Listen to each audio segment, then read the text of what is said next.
জীবন সার্থক হয় কখন? 136 বছর পূর্বে আমাদের ত্রিকালজ্ঞ শিকপালক অবতার, যিনি ব্রহ্মজ্ঞ পুরুষ শ্রী লোকনাথ ব্রহ্মচারী বাবা এসেছিলেন। জীবন কাকে বলে দেখুন, জীবনকে ধন্য করতে হয় কি করে? মা কমলা দেবী রামনারায়ণ পিতামাতা বলেছিলেন, ওগো যে সন্তান এবার আমাদের ভগবান দিবেন তাকে আমরা সন্ন্যাসী করে দেশ ও জাতের কল্যাণে নিবেদন করব। বলুন তো কোন পিতা মাতা আজকে এই সংকল্প করে সন্তান নেয়? এবার যে সন্তান ভগবান বিধাতা দেবে তাকে জগতের কল্যাণে নিবেদন করবে, এই উদ্দেশ্যই লোকনাথ বাবাকে এনেছিল। উদ্দেশ্য যার যেমন, ভাবনা যার যেমন, প্রাপ্তিও তো তেমন। আজকাল সন্তান নেওয়ার জন্য এই ভাবনা কি আছে? ছেলেকে সন্ন্যাসী করব, ত্যাগী বৈরাগ্যবান করব, দেশ ও দশের কল্যাণে নিবেদন করব। 11 বছর বয়সেই শুরু হলো সেই অগ্রযাত্রা। লোকনাথ বাবার সংক্ষিপ্ত জীবনীতে বলছেন, ছোটবেলা থেকে অন্তর্মনা ছিলেন, আর তিনি বেনি মাধবকে সাথে নিয়ে তার গুরুদেবের কাছে শিখেছিলেন এই ত্যাগ, সংযম, ব্রহ্মচর্য, সত্যকে আঁকড়ে ধরা। আশ্চর্য হতে হয়, 50টি বছর হিমালয়ে এক জায়গায় বসে তপস্যা করেছেন। 50 বছর কল্পনায় আনতে পারবেন? 50টি বছর তপস্যা করেছেন। দীর্ঘ 90 বছরের তার তপস্যার সিদ্ধি লাভ। হিমালয়ের পাদদেশে শ্বেতশুভ্র বরফের মধ্যে শুধু হাড়গুলো ছিল তার। এত ত্যাগ, এত বৈরাগ্য, এত অন্তর্মনা হয়ে যে সিদ্ধি পেলেন, নিজের উদ্ধারে, নিজের প্রাপ্তির জন্য নয়, বিলিয়ে দিলেন জগৎকে। মন্দিরে ঘণ্টা নাড়লেই আপনি ভক্তিমান ভক্ত তা নয়, ধূপ দীপ দিলেই আপনি ভক্তি ভক্তমান এমন নয়। আপনার ব্যবহার যদি লোককল্যাণ, জীবের কল্যাণে না থাকে, মন্দিরে ঘণ্টা নাড়িয়ে আপনি ভক্ত হতে পারবেন না। আপনার ব্যবহার হবে জীবকল্যাণ, মানব কল্যাণ। এটার মূর্তিমন্ত বিগ্রহ ছিলেন লোকনাথ ব্রহ্মচারী। সারাটি জীবন নিজের তপসাধনাকে জীব জগতের কল্যাণে নিবেদন করেছেন। এত বড় মহাপুরুষ, শিবকল্প মহাপুরুষ, মহাযোগেশ্বর এই অখণ্ড ভারতবর্ষে এসে জানিয়ে গিয়েছিলেন মনুষ্য জীবনের সার্থকতা। তিনি বারবার নিজের মুক্তির কথা না ভেবে আপামর এই পীড়িত, তাপিত, বঞ্চিত, নিপীড়িত মানুষের কথা ভেবে এই বারুদি আশ্রমে এসেছেন। তপস্যা করলে কি হয় জানেন? বাঘিনী বাচ্চা পেড়েছে, আর বাবার ওই সৌম্য মূর্তি দেখে, ত্রিশূল দেখে বাঘিনী ভাবছে উনি শিকারী, আমার বাচ্চাগুলিকে শিকার করতে এসেছে। ধ্যান ভঙ্গ হয়ে লোকনাথ বাবা দুপায়ে এগিয়ে গেলেন, বাঘের মাথায় হাত রাখছেন আর বললেন, তোর বাচ্চারা আমার কাছে নিরাপদ, কোনো ক্ষতি হবে না। এরা কারা? তপস্যা সাধনা মানুষকে কোথায় নিয়ে যায়? এই বাঘিনী তার বাচ্চাগুলোকে লোকনাথ বাবার চরণে রেখে শিকারে যেতেন। বাঘ বিশ্বাস করে, এখন আমাদের ঘরের মানুষ আমাকে বিশ্বাস করে না, পিতামাতাও সন্তানকে বিশ্বাস করে না। কত নিম্ন স্তরে নেমে গেছি আমরা। বনের হিংস্র বাঘও বাবাকে বিশ্বাস করে বাচ্চা রেখে যায়, পিতামাতাও এখন সন্তানকে বিশ্বাস করতে পারে না। এই নিয়ে বাঁচা যায়? তপস্যা চাই, সংযম চাই, মুখে মুখে কিছু পাওয়া যাবে না। ত্যাগ সংযম যদি না থাকে, এ জগতে বঞ্চিত হতে হবে। এ জগতে পরম প্রাপ্তি, শ্রেয় প্রাপ্তি কোনোদিনই অধরা ছাড়া ধরা দেবে না। তাই আনুন, জীবনকে গঠন করুন চরিত্র বলে, ব্যবহারিক সভ্যতায়। ত্যাগ সংযম সত্য যদি না থাকে, এই ছাদটা দাঁড়িয়ে আছে এই পিলারগুলোর ওপরে, পিলারগুলো ভেঙে দিন, ছাদ দাঁড়াতে পারে না। যার ত্যাগই নেই, বৈরাগ্য নেই, সংযম নেই, শুধু বাহ্যিক আচার আচরণ আছে, তার ভক্তি দাঁড়াতে পারে না, তার প্রেম দাঁড়াতে পারে না, তার মুক্তি অধরাই থেকে যায়। এগুলি স্তম্ভ ধরে রাখার ওনার মধ্যে তাই ছিল। এই বারুদি আশ্রমেই সন্ত্রাসীরা তাকে মারতে এলো, বাবার সুনাম আকাশ বাতাস মুখরিত, মাৎসর্য দোষে মারতে এলো। বাঘ এসে বাবার চরণে এসে গো গো করে কাঁদছে, ওরা আপনাকে মারতে এসছে। এই ত্রিকাল যজ্ঞ মহাযোগী বললেন, ওরা আমার ক্ষতি করতে পারবে না। এই দৃশ্য দেখে এই দস্যুরাই বাবার শিষ্য হয়ে গেল। সারাটি জীবন তিনি তার ত্যাগ বৈরাগ্য দিয়ে মানব কল্যাণে নিজেকে বিলিয়ে দিয়েছেন। আজ যারা লোকনাথ ব্রহ্মচারীর আদর্শে অনুপ্রাণিত হয়ে অনুষ্ঠান করছেন 7 দিন ব্যাপী, আপনাদের কাছে প্রশ্ন রেখে যায়, বাবার এই ত্যাগ আদর্শ শুধু আনুষ্ঠানিকতাই নয়, আপনাদের চরিত্রেও যেন ফুটে ওঠে। তবেই বুঝবো আপনারা লোকনাথের সেবক, তবেই বুঝবো আপনারা লোকনাথের নিজজন। লোকনাথ বাবা, এই জন্য বাবা বারবার একটা বাণী খুব ভালো লাগে। বাবা বললেন, চরণ ধরিস না। মাঝে মাঝে আমরা বেরোতে পারি না, কোনো জায়গায় দম বন্ধ হয়ে যায়, কত মানুষের ঘাড়ে পা দিয়ে তাকে আঘাত করে প্রণাম করতে আসেন, এরকম প্রণাম ঠিক না। আচ্ছা, আমি চলে যেতে পারি, সাধু চলে যেতে পারে, কিন্তু সাধুর চরণ ধুলিটা তো এখানে পড়ে থাকে, দূর থেকে ওইটাই নিন। হড়োহড়ি করে কাউকে আঘাত করে পায়ে হাত দেওয়ার প্রয়োজন নেই। বাবা দেখেছিলেন এই ভিড়, এন বলেছিলেন, চরণ না, আমার আচরণ ধর। এই কথার গভীরতা অতল স্পর্শী সাগরের মতো। আচরণটাকে ধরুন, চরণ ধরলেই সব হয়ে যাবে এমন নয়, আচরণ ধরুন। ভাষণ নয়, প্রবচন শুধু নয়, আচরণ চাই। এই আসনে বসে শুধু ভাষণ দিলে নয়, আমার আচরণে যদি এগুলো প্রতিফলিত না হয়, এই প্রবচনে আপনাদের কোনো কাজ হবে না, কোনো মঙ্গল হবে না। যারা বক্তা হয়ে প্রবক্তা হয়ে আমরা এই ব্যাসপীঠে জ্ঞানপীঠে বসি, তাদের ব্যক্তি জীবনে ত্যাগ চাই, সংযম চাই, আচরণ চাই। তাছাড়া মঙ্গল বলে কিছু নয়, যেন নিজে বঞ্চিত না হই আর অন্য কেউ বঞ্চিত না করি। সুধীবৃন্দ, এই জন্য বাবার জীবনের সেই পরম কল্যাণের যে মহাবাণী, সেই রণে বনে জলে জঙ্গলে, আজ আমরা তাতেই পড়ে গেছি। আমাদের ভেতরে যুদ্ধ চলছে, সৎ অসতের, বিবেক অবিবেকের, শত্রু এবং মিত্রের। আমরা জলেই পড়ে আছি, এই সংসার মৃত্যু সমুদ্রে পড়ে ডুবে যাচ্ছি। বাবা বললেন, শরণ নাও। আমি আপনাদের নিবেদন করব, শরণ নিন। মামনস্বর যুদ্ধ চা, সংসারে কর্তব্য থাকবে, সংসারে দুঃখ সুখ থাকবে, সংসারে জরাব্যাধি থাকবে। এই যুদ্ধের মধ্যেও স্মরণ করুন, আমাকে স্মরণ করিও। তার মানে বাবা ইঙ্গিত দিচ্ছে, ভগবত স্মরণটা যেন হৃদয়ে থাকে, গুরু স্মরণটা যেন হৃদয়ে। যুদ্ধ থামবে না, সংসারের যুদ্ধ চলতেই থাকবে। যুদ্ধের মধ্যেই ভগবানকে স্মরণ করো। এই সংসার মৃত্যু সাগরে ডুবে যাচ্ছ, হাত তুলে আত্মসমর্পণ করে তাকে স্মরণ করো, তিনিই তুলে নেবেন। এক জাহাজ ডুবো ডুবো অবস্থায় বাবাকে স্মরণ করেছিলেন তার ভক্ত। বাবা হাতের মুঠোই করে জাহাজটাকে তীরে তুলে দিয়েছিলেন। বলুন তো, শরণাগতি চাই, স্মরণ চাই। আমি আপনাদের কাছে এই নিবেদন, এই প্রার্থনা জেনেই ভাগবত বিশ্রাম রাখব। জীবন চলছে জীবনের মতো, সেখানে সুখও আছে, দুঃখ আছে, শীতও আছে, বসন্ত আছে, অনুকূলতা আছে, প্রতিকূলতাও আছে। ভগবানকে ভুলে যেন না, ভগবানকে স্মরণ করুন, ভগবানকে সর্বদা স্মরণ করুন। জীবনও যখন শুকায়ে যায়, করুণা ধারায় এসো। এই শুষ্ক মরুময় জীবনে, এই অসন্তময় জীবনে ভগবানের নাম স্মরণ যেন করুণা ধারায় আমাদের সিক্ত করে। বাকি অনুষ্ঠানগুলিতে আপনাদের মঙ্গলময় উপস্থিতি প্রার্থনা করছি। লোকনাথ ব্রহ্মচারী সেবকবৃন্দের পক্ষ থেকে আপনারা ভালো থাকুন, সুস্থ থাকুন, পরমানন্দে থাকুন, ভগবানের স্মরণ গ্রহণ করুন। লোকনাথ ব্রহ্মচারীর এই বিরাহতিথি মহোৎসবে যারা আয়োজন করেছেন তাদের সাধুবাদ জানাই।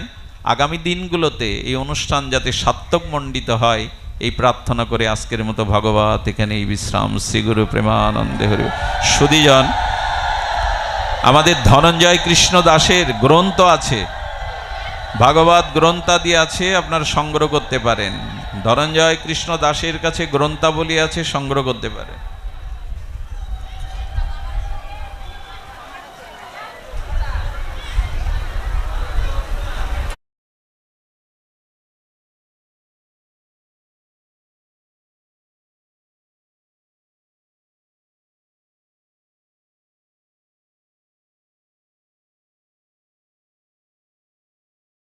ভগবানকে ভজন করলেন, ভজনের বিনিময়ে ভগবান আপনাকে কোনো ফল দিয়ে দিল, প্রাপ্তি দিয়ে দিল, মিটে গেল ঋণ। কিন্তু কিছু ভক্ত জগতে আছে যারা ভজন করেও ভগবানের কাছে কিছু প্রাপ্তির আশা রাখেন না, অন্য অভিলাষ রাখেন না। ভগবান তাদের দিতে চাইলেও তারা ভগবানের কাছে কিছু গ্রহণ করেন না। এখন ভগবানের ভজন করছে সর্বস্ব ত্যাগ করে। তাদের ত্যাগ, বৈরাগ্য, তিতিক্ষা, আত্মসুখ, দেহসুখ সর্বস্ব জলাঞ্জলি দিয়ে যারা কৃষ্ণ সুকৈক তাৎপর্যে ভগবানের ভালোবাসছেন, সেবা করছেন, অনুরাগে আত্মনিবেদন করছেন, বিনিময় ভগবানের কাছে তারা ইহকাল পরকালের কোনো প্রাপ্তি চায় না। এই না দিতে পারাই ভক্তকে ভগবানের ঋণ, আর এই ঋণেই ভগবান নিজেকে অপবিত্র জ্ঞান করেন। আমি দিতে পারছি না ভগবানকে, এখন শুধু আমার সেবা করে যাচ্ছে, আমার সুখবিধান করে যাচ্ছে, আমি তাকে কিছু দিতে পারছি না। এই না দেওয়াটাকেই ঋণ ভাবছেন ভগবান, আর এই ঋণের কারণে বলছেন আমার ভেতরে কিছুটা অপবিত্রতা এসে গেছে।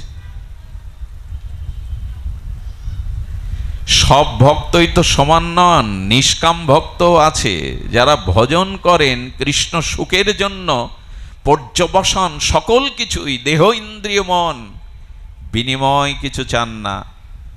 ভগবান বলেন শাস্তি নাও, অর্থাৎ আমার যত ঐশ্বর্য তুমি নাও। ভগবান বলে সারূপ্য নাও, আমার মতো চতুর্ভুজ রূপ নাও। ভক্ত বলছেন চাই না, শাস্তি চাই না। ভগবান বললেন আমার বৈকুণ্ঠ নাও, শালক্য নাও। ভক্ত বলছে চাই না। সারূপ্য নাও, আমার মতো রূপ নাও, চাই না। সাযুজ্য নাও, আমার চরণে মিশে যাও চিরদিনের মতো, কিছুই চায় না। তো কি চাই তোমার? ভক্ত বলে বসলেন দিয় মানাং না গৃহ্ণন্তি বিনা মত সেবনং বিনা। আমি তোমার চরণে সেবা ছাড়া জগতের, ইহ জগতের, পরকালে কিছু চাই না। ভগবান কি করবেন? এই কৃতজ্ঞ ভক্তবৎসল ভগবান বললেন চাই না, তো আমি ঋণী হয়ে যাচ্ছি। আর এই ঋণটাই ভক্তের দিকে তাকালে মনে হয় যে সর্বস্ব দিয়ে ভালোবাসলো, তাকে কিছু দিতে পারলাম না। এই ঋণ ভগবান নিজেকে অপবিত্র বোধ করছেন। মহাজনের সামনে ঋণগ্রস্ত ব্যক্তি চোখে চোখ দিয়ে কথা বলতে পারে না, কারণ নিজেকে সে অপবিত্র মনে করে, ঋণী আমি। এই জন্য একটি জিনিস বলি, শুদ্ধ ভক্তির পথে যদি আসতে চান, শুদ্ধ প্রেম যদি জীবনের কাঙ্ক্ষিত থাকে, তবে চাওয়া পাওয়া মাঝখানে রেখে ভগবানকে ভালোবাসবেন না। চাওয়া পাওয়া মাঝখানে দেয়াল হয়ে দাঁড়াবে, অন্তরায় হয়ে দাঁড়াবে। ভগবান মুক্তি দিতে চায়, ঐশ্বর্য দিতে চায়, অনিমা লঘিমা গরিমা দিতে চায়, কিন্তু ভক্তি সহজে দিতে চান না। পৃথু মহারাজের কথা মনে আছে? ভগবান পৃথু, অর্থাৎ জীবকোটি হৃদয়ে ভগবানের কোনো বিশেষ শক্তির আবেশ হলে তাকে বলে আবেশ অবতার। পৃথু মহারাজ ভগবানের আবেশ অবতার। পৃথু মহারাজের ভজনে সন্তুষ্ট হয়ে ভগবান এসে বলছেন বর চাও, তুমি আমার কাছে কিছু চাও।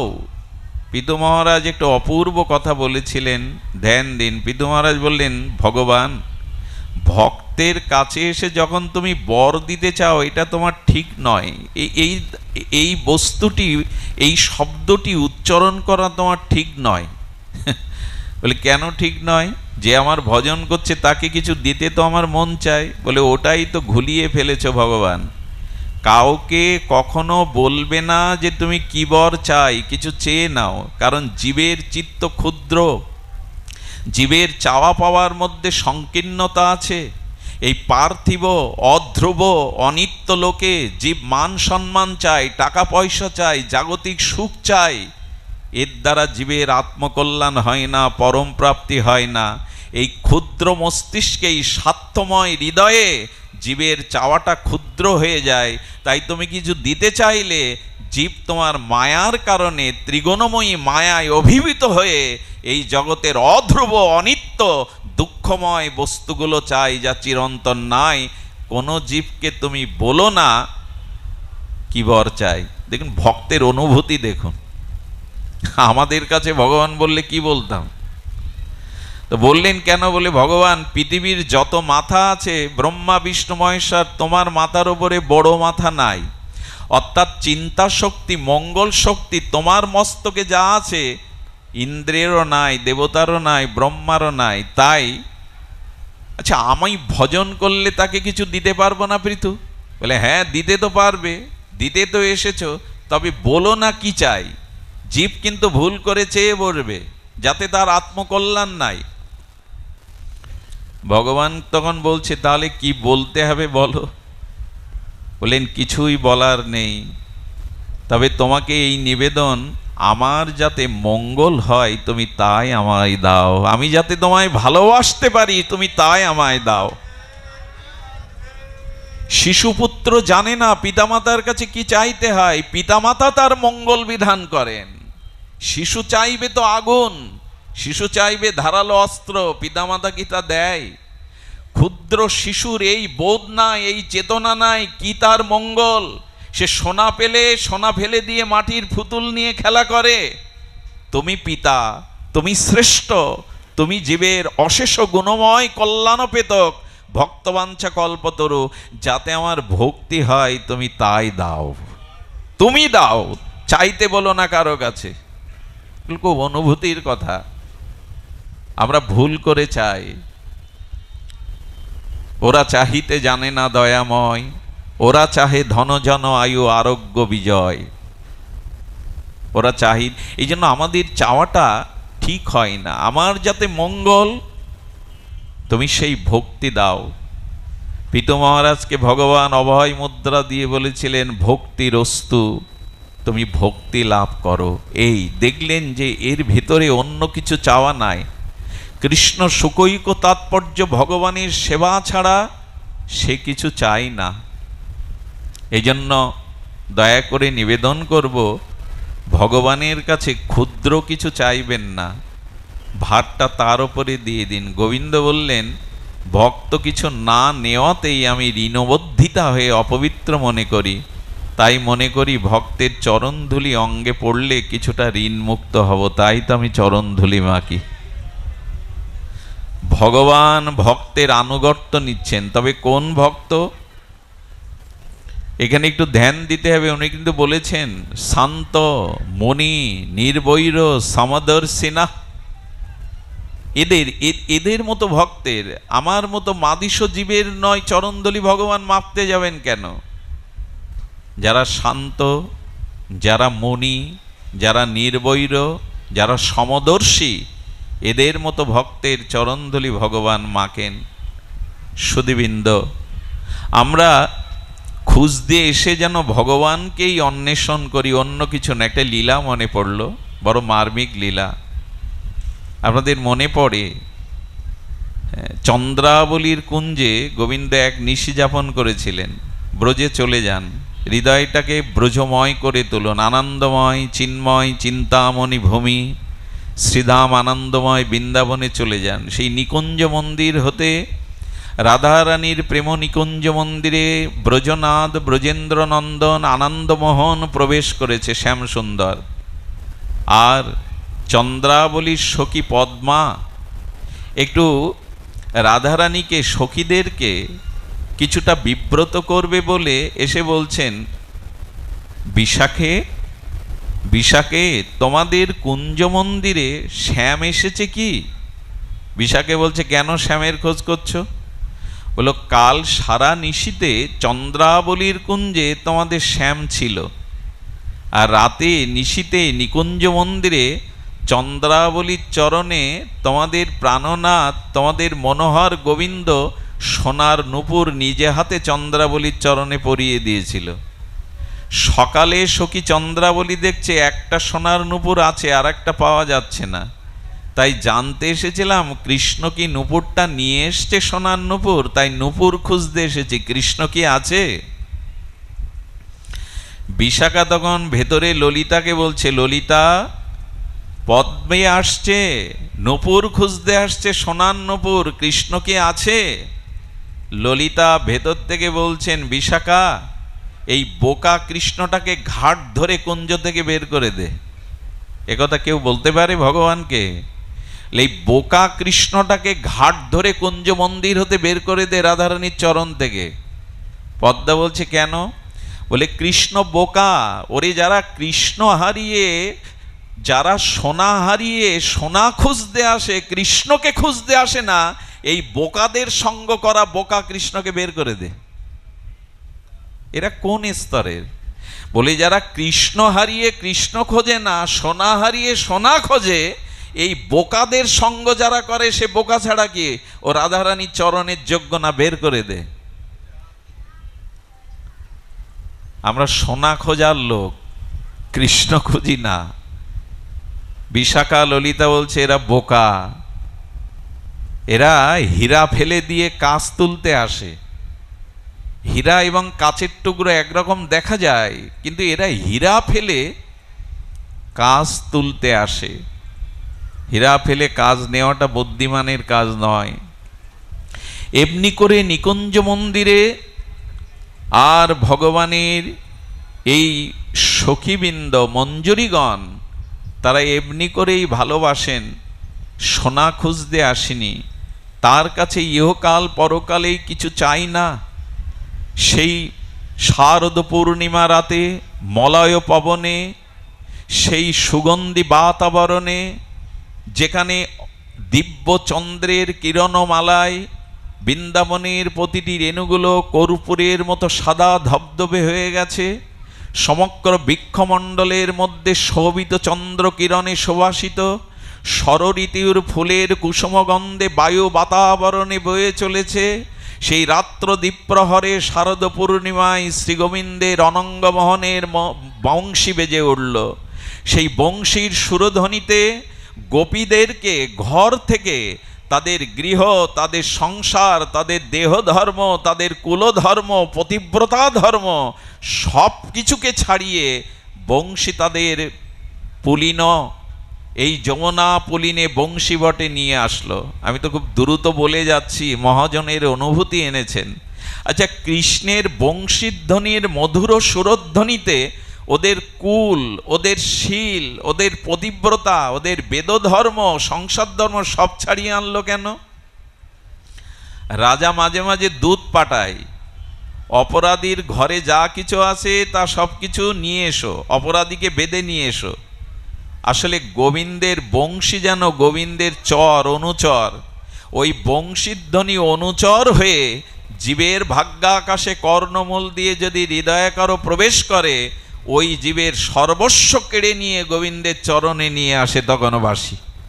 রাজার চরগণ যেমন সব কিছু ছিনিয়ে নিয়ে আসে, গোবিন্দের মুরলীধ্বনির আবেদন নিবেদন ক্ষমতা এতখানি, ও যার কর্ণ দিয়ে হৃদয়ে যাবে সব কিছু ছেড়ে তাকে কৃষ্ণের চরণে আকর্ষণ করে আনবে। গোপীরা এলো। আচ্ছা, গোপীরা কি ত্যাগ করলো বলুন তো? কেউ স্বামীর বুকে বিলাসিনী হয়েছিল, স্বামীকে ধাক্কা দিয়ে ফেলে চলে এলো। কেউ সন্তানকে দুগ্ধপান করাচ্ছিল, এই সন্তানকে বিছানায় ফেলে চলে এলো। কেউ বা গোদহন করছিল নিশিকালে, সেই গোদহন অবস্থায় চলে এলো। সমস্ত কর্ম ছেড়ে বংশী অজানা আকর্ষণে তাদের টেনে নিয়ে গেল। গোবিন্দ, তুমি পরম ধর্ম শেখাতে এসে এই ধর্মের অবমাননা করছো। স্বামীকে ত্যাগ করে স্ত্রী চলে আসবে তোমার বংশীধ্বনিতে, ক্ষুধার্ত সন্তানকে ফেলে রেখে চলে আসবে তোমার বংশীধ্বনিতে। এও ধর্ম বলে মানতে হবে, এটাও আমাদের মানতে হবে। তোমার বংশীধ্বনির মহতায় কুলধর্ম, সতীত্ব ধর্ম, বেদ ধর্ম সব ত্যাগ করবে তারা। এর পরেও বলবে এটা তোমার ধর্ম, এটা পরম ধর্ম, এটা ব্রজপ্রীতি। এর উত্তর কি? এগুলো খুব মার্মিক বিষয়। আপনারা তাপদহে কষ্ট পাচ্ছেন, তবে একটা কথা বলি, আকাশ থেকে মুষলধারে 24 ঘন্টা বৃষ্টি যদি নামে, তাহলে বাইরের তাপপ্রবাহ শীতল হতে পারে, কিন্তু হৃদয়ের জ্বালা নিববে না। আমাদের যে সংসার জ্বালা, ত্রিতাপ জ্বালা, এটি এই ঠান্ডা ঘরে ঢুকলে দেহ শীতল হতে পারে, মনের শীতলতা আসবে না। এই জন্য তব কথামৃতম তপ্ত জীবনম, একটু গরম একটু তাপ আপনাদের লাগুক, তবে হরিকথায় হৃদয়ের তাপ বিদূরত হয়, শীতল হয় হৃদয় তব কথামৃতে। এই জন্য একটু একটু ধ্যান দিয়ে আমরা ভেতরে প্রবেশ করি। সর্ববেদান্ত সার ভাগবত বলছেন, গোপীরা রাস রজনীতে মুরলীর ধ্বনিতে সব কিছু পেছনে ফেলে যখন আকর্ষণে গোবিন্দের চরণে এসে পৌঁছালো, গোবিন্দ তাদের একটা বিশেষণ দিয়েছেন, মহাভাগা। হে মহাভাগা, অভিনন্দিত করে গোবিন্দ বলছেন, হে মহাভাগ্যবতীগণ। সব ছেড়ে গোবিন্দের চরণে গেলে ভাগ্যবতী হয়? স্বামী পুত্র সংসার কুল ধর্ম নারী ধর্ম সব ত্যাগ করলাম, গোবিন্দ বিশেষণ দিচ্ছেন, হে মহাভাগা, তোমরা পরম ভাগ্যবতীগণ। এতে ভাগ্যের কি আছে? কি আছে শুনুন। গোবিন্দ বলছেন, ভাগ্যবতীগণ, তোমরা স্বামীকে ছেড়ে এই গহীন রজনীতে পরপুরুষের কাছে কেন এলে? গোবিন্দ নিজেকে পরপুরুষ বলছেন। আসলে এখানে পর মানে শ্রেষ্ঠ, এখানে পর মানে দূর নয়, সম্পর্কের অনেক দূরে নাই। পর শব্দটার অর্থ শ্রেষ্ঠ, পরাজয়। ভগবানের কাছে পরাজয়টা শ্রেষ্ঠ যায়, পরা মানে শ্রেষ্ঠ। তো বললেন, কেন এসেছো আমার কাছে এই গহীন রজনীতে তোমাদের সব ধর্মাদি ত্যাগ করে?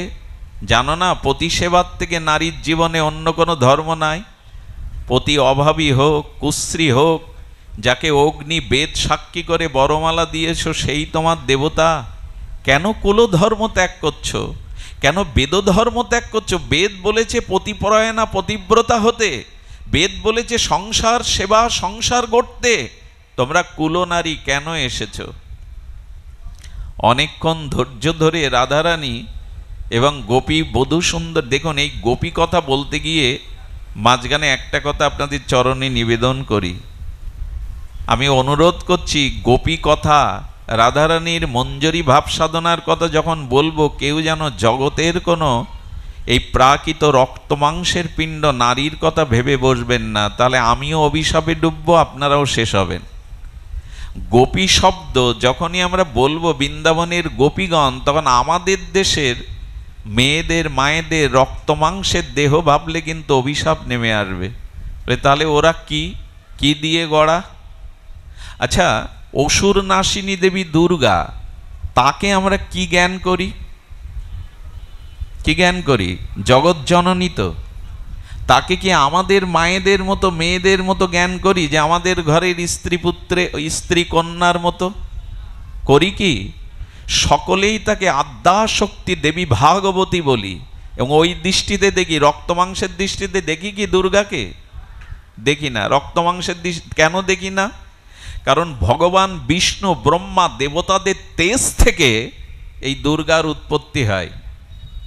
দুর্গতি নাশিনী, এই যে অসুর বিনাশিনী দেবী দুর্গা, বিষ্ণু ব্রহ্মা দেবতাদের তেজ বিকিরণ থেকে এই দেবী দুর্গার সৃষ্টি। তাকে সাধারণ রক্ত মাংসের ভাবা যায় কি? তো দেবী দুর্গা দেবতাদের ক্রোধের বহির্প্রকাশে, তাদের অঙ্গের ক্রোধ জ্যোতি থেকে সৃষ্টি। আর গোপীদের সৃষ্টি কি থেকে জানেন? গোপীদের সৃষ্টি রক্ত মাংসের নয়। গোপীদের সৃষ্টি হলো ভগবানের লাদিনী শক্তি, যে শক্তি ভগবানকে আনন্দ দেয় এবং জগৎকেও আনন্দ দেয়। স্বয়ং ভগবানের লাদিনী আনন্দদায়িনী অন্তর্বৃত্তি শক্তির নাম লাদিনী। আর এই লাদিনী শক্তিটা ধীরে ধীরে প্রেমে রূপান্তরিত হয়।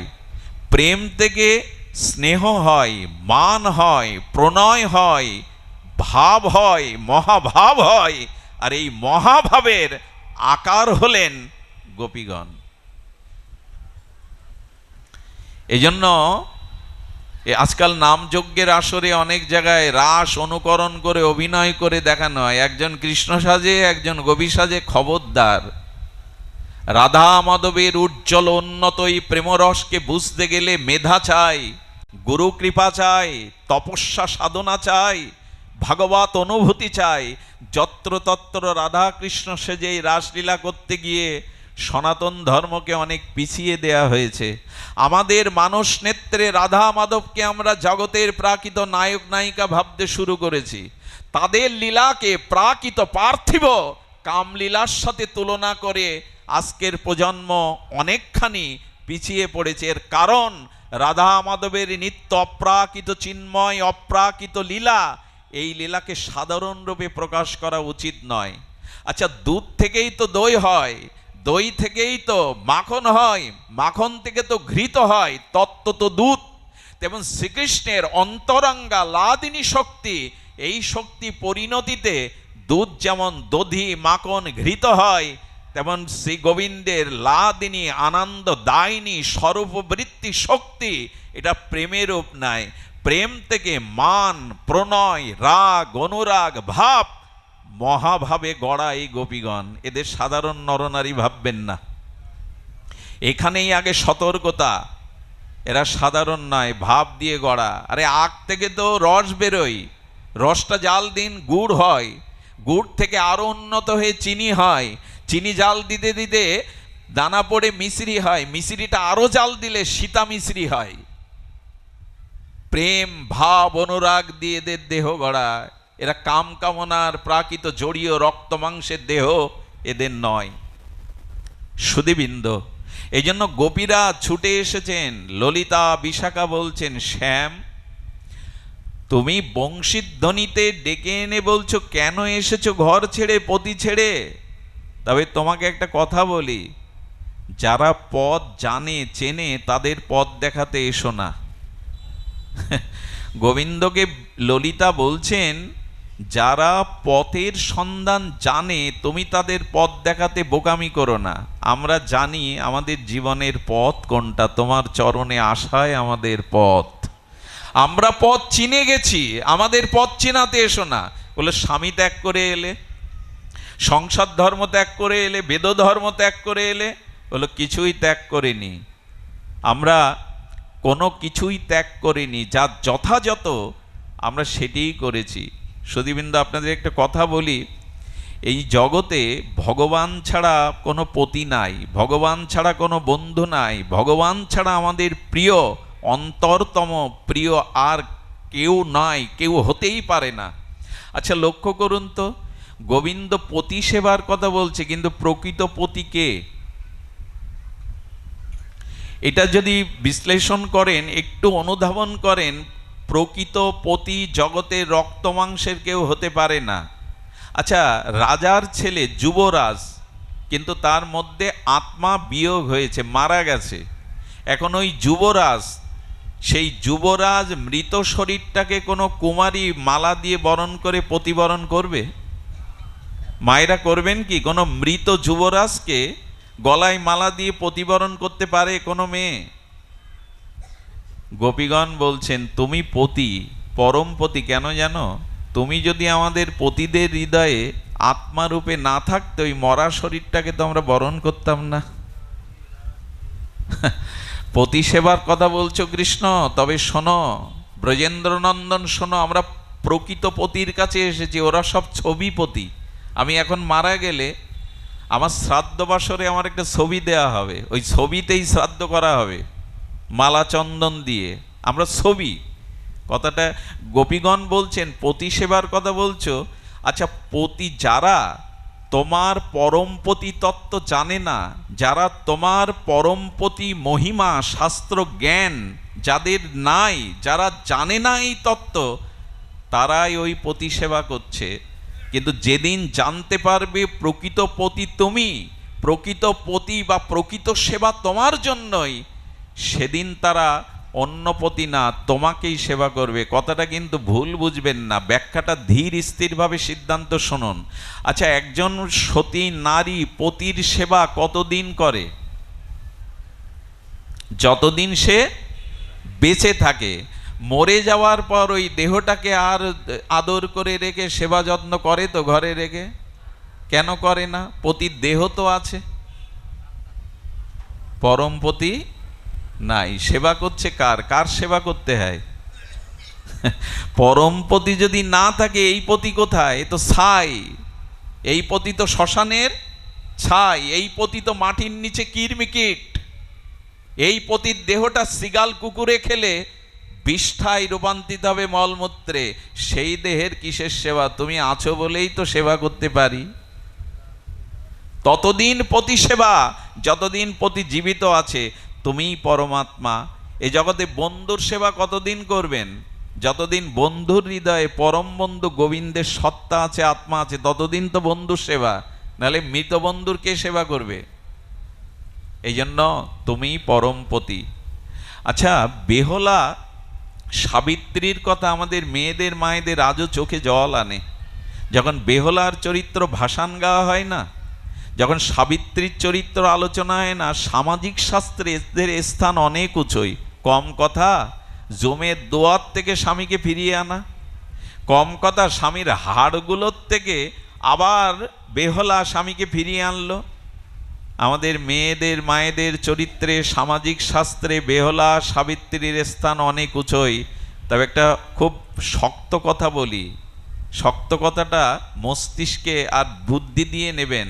কথাটা বৃন্দাবনের শ্যামসুন্দর নৈয়ায়িক আচার্য পণ্ডিত প্রবার আমাদের বড় পণ্ডিতজি বলছেন সাবিত্রী বেহলা সামাজিক শাস্ত্রে তাদের স্থান অনেক উঁচু হতে পারে, কিন্তু ভাগবতে সাবিত্রী বেহলার কোনো স্থান নেই, এদের স্থান দেওয়া হয়নি। কথাগুলো খুব শক্ত কথা, খুব গভীরের কথা। সমুদ্রের উপরে ভাসলে তরঙ্গ পাওয়া যাবে, সমুদ্রের তলে না গেলে মণিরত্ন রত্নাকর পাওয়া যাবে না।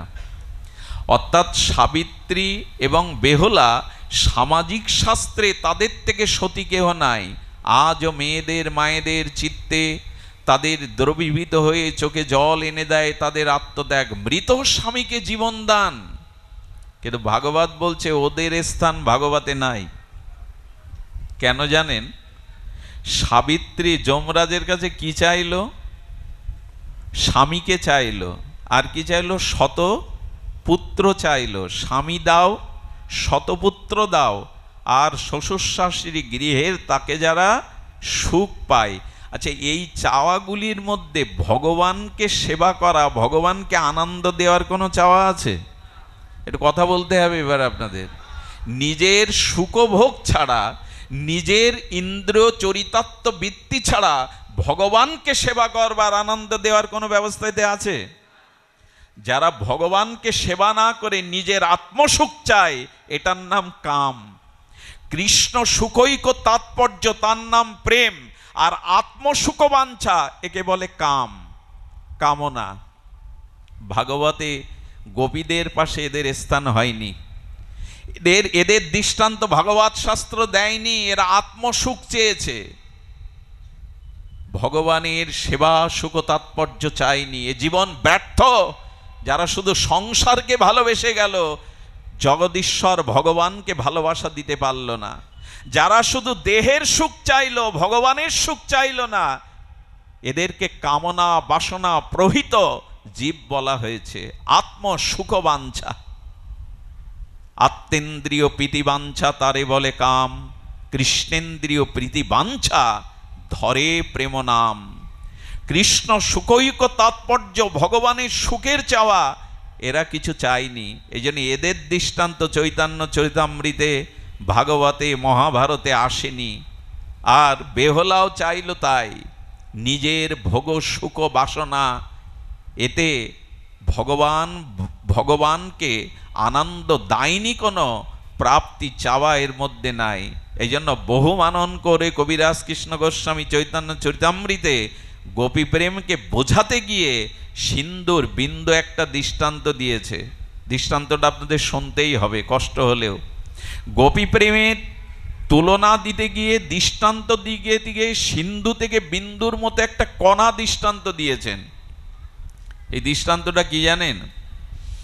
এক সতীসাধ্বী রমণীর প্রতি পর নারীতে আসক্ত হয়ে নেশাগ্রস্ত হয়ে যৌবন হারিয়ে ফেলেছে, আর লোকের বাড়ি ঝিগড়ি করে এই পীড়িত পতিত স্বামীকে সেবা করে যাচ্ছেন এই সতী। একদিন স্বামীর কাছে বলছে, তোমার মনে কোনো অভিলাষ আজও কি আছে যা আমি পূরণ করতে পারি? স্বামী কি বলল জানেন? বলল, অমুক গ্রামে একজন অপরূপ সুন্দরী পতিতা আছে, আমি এক নিশি তার কাছে কাটাতে চাই, যদি তুমি আমার ইচ্ছা পূরণের স্বাদ জাগাও, এটাই আমার শেষ ইচ্ছা। আমাদের দেশের মেয়েরা হলে কি করত? সতীর দৃষ্টান্ত দেখুন। স্বামীর সুখের কথা ভেবে সে যখন এ কথা শুনল, ওই রাজ দেহপুজবিনীর কাছে গিয়ে বলল, আমাকে দাসী রূপে কাজের লোক রাখবেন। একটানা 6 মাস নিজের বড় বোনের মতো, মায়ের মতো ওই দেহপুজীবিনীকে সেবা করেছে প্রাণ ঢালা, বেতন নেয়নি। সেবা করতে করতে একদিন চোখে জল এনে এই দেহ পূজনী বলছে, দিদি মায়ের আদর পাইনি, বড় বোনের আদর পাইনি, তোমার মধ্যে তা পেয়েছি, আমার কাছে কিছু চাও না? অঢেল কিছু আছে আমার কাছে। হাতটা হাতের মধ্যে নিয়ে বলছে, চাওয়া আমার স্বামীর শেষ ইচ্ছা, তোমার কাছে একটি রাত কাটাতে চাই। এটা কবিরাজ কৃষ্ণ গোস্বামী চৈতন্য চরিতামৃতে এই দৃষ্টান্ত এনেছেন গোপী প্রেমের কিঞ্চিত বোঝাবার জন্য আমাদের। স্বামীকে কি করেছে জানেন? স্বামীকে একটা পাত্রের মধ্যে নিয়ে ওকে বয়ে নিয়ে যাচ্ছে।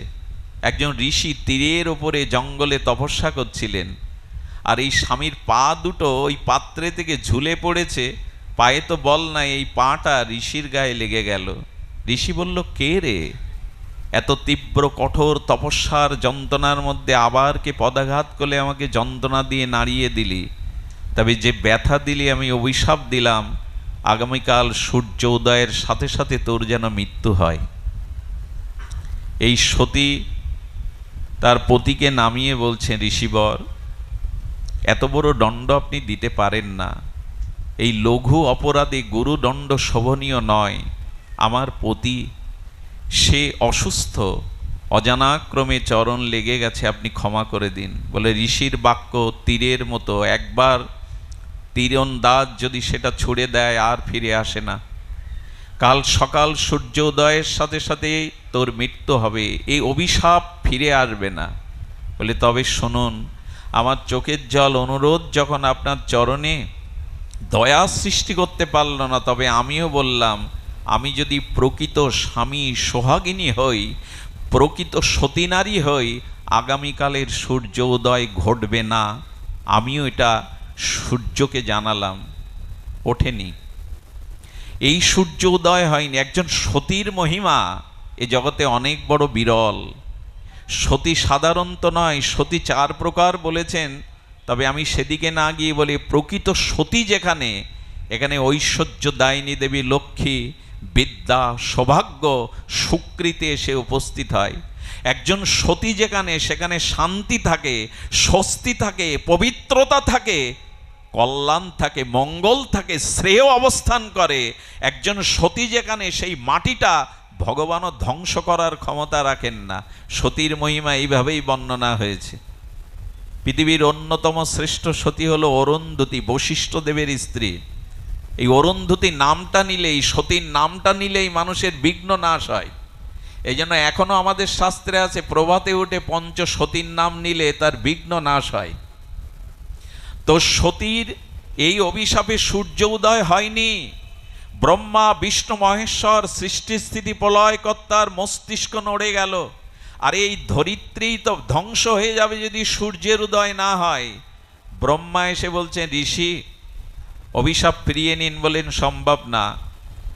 এই সতী নারীর কাছে ব্রহ্মা করজোরে বললেন, মা, কিছুক্ষণের জন্য তোমার এই অভিশাপ ফিরিয়ে নাও, নাহলে সৃষ্টি ধ্বংস হতে চলেছে। ব্রহ্মাকে বলেছেন, আপনি আপনার সৃষ্টি বাঁচাবার জন্য যেমন আমার কাছে হাত জোড় করছেন, আমি আমার সৃষ্টি বাঁচানোর জন্য আপনার চরণে নিবেদন করছি, আমি পারবো না আমার পতিকে ছেড়ে থাকতে। আমার সৃষ্টি আমার পতি, আপনার সৃষ্টি বাঁচানোর জন্য আপনি যেমন এসেছেন, আমার সৃষ্টি আমার পতি। বললেন, মা, আমি কথা দিচ্ছি, কয়েক মুহূর্তের জন্য অভিশাপটা ফিরিয়ে নাও। আমরা ওকে নীরোগ, সুঠাম, সুস্থ শরীর করে, শতায়ু করে তোমার কাছে ফিরিয়ে দেব। সতী যখন অভিশাপ ফিরিয়ে নিলেন, মধ্য গগনে ভাস্কর ভাস্কর সূর্যের উদয় হলো। ব্রহ্মাদি দেবগণ আশীর্বাদে তাকে সুস্থ শরীরে ফিরিয়ে দিলেন। ঘটনাক্রমে বলবার অভিপ্রায় হলো এই, স্বামীর সুখের জন্য এইটুকু সে করেছে, নিজ সুখের দিকে তাকায়নি। গোপীদের ভাবনা এর থেকে কোটি কোটি গুণ উপরে। তারা এই পরমশ্রেষ্ঠ জগৎপতি কৃষ্ণের জন্য সর্বস্ব ত্যাগ করতে পারে।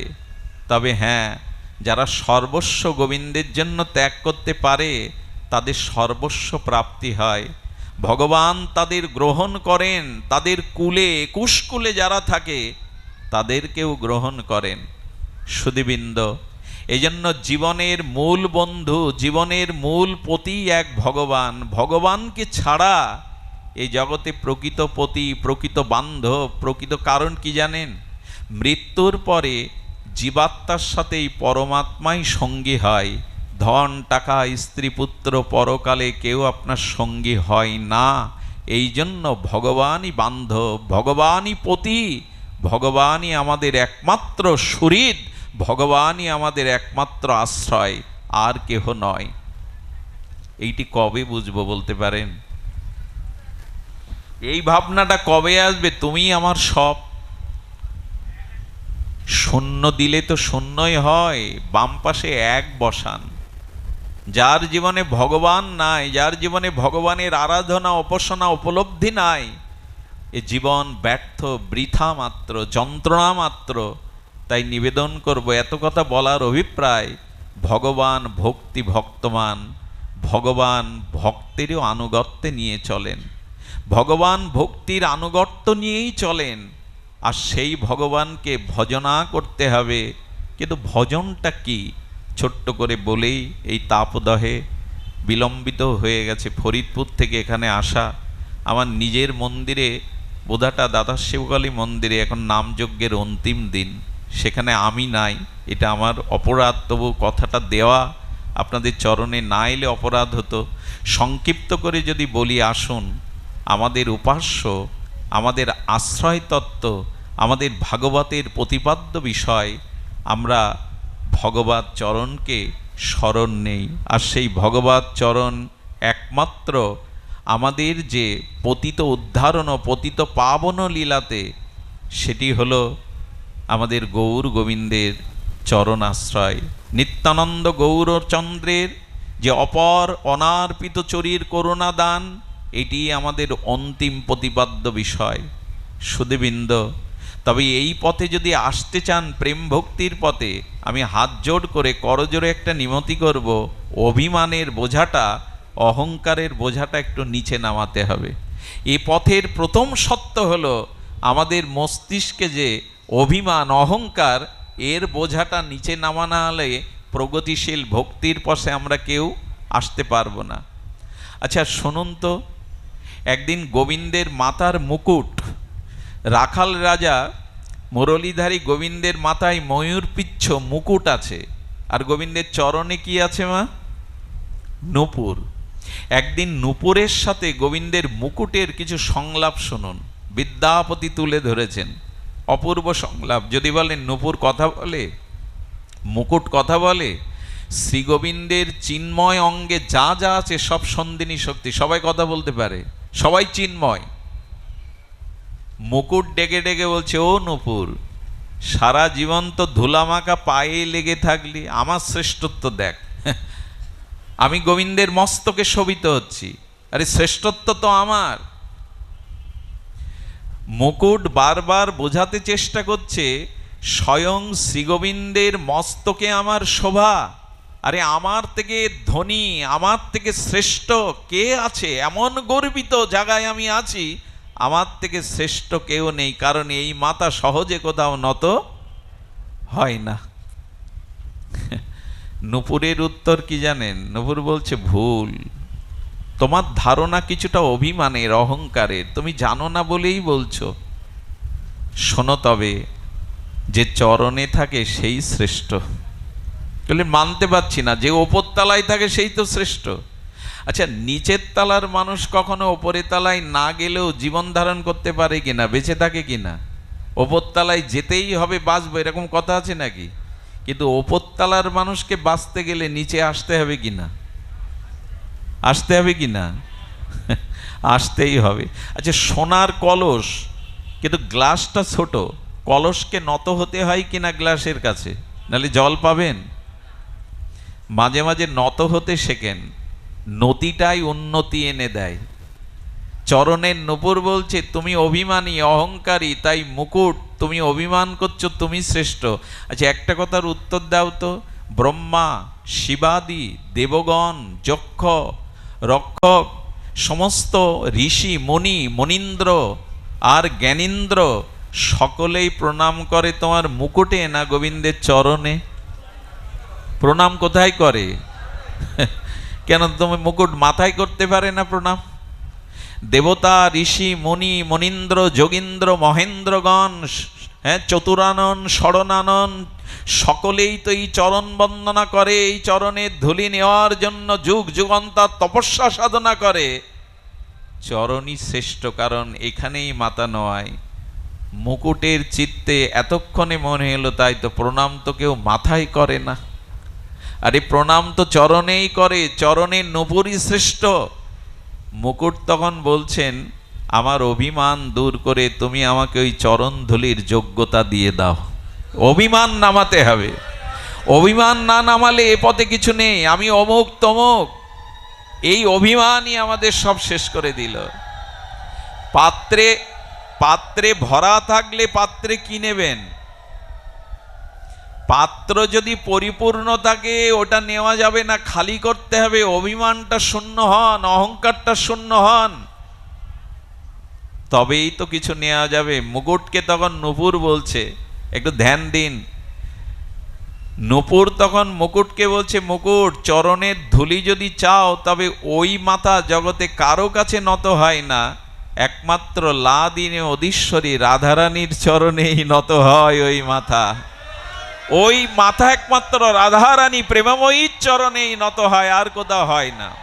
বলে উপায় বলো। একবার উলোধ্বনি বারবার দিও না মা, দিও না, কথা শোনো।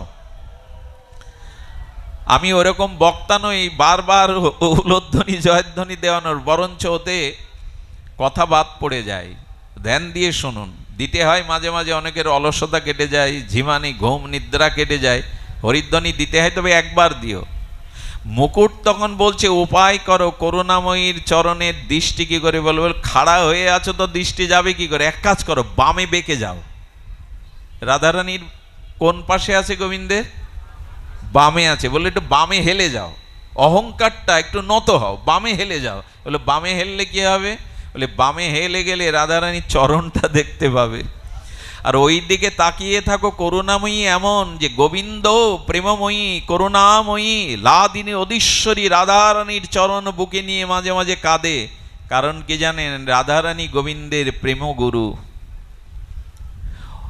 তমসি মম জীবনং তমসি মম ভূষণং তমসি মম জলাদিমগ্নাম সারখরমণ্ডলাং দেহি পদপল্লব মৌদরাম বলে গোবিন্দ মাঝে মাঝে বুকে মস্তকে নিয়ে নেয়। সেই দিন তুমি কৃপা পাবে, বামে হেলে যাও। আসুন না একটু হেলে যাই। আমি ধনী, আমি পণ্ডিত, আমি বক্তা, আমি মানি, আমি অমুক। একটু রাধারানীর দিকে হেলে যান, একটু অহংকারটা নত করুন।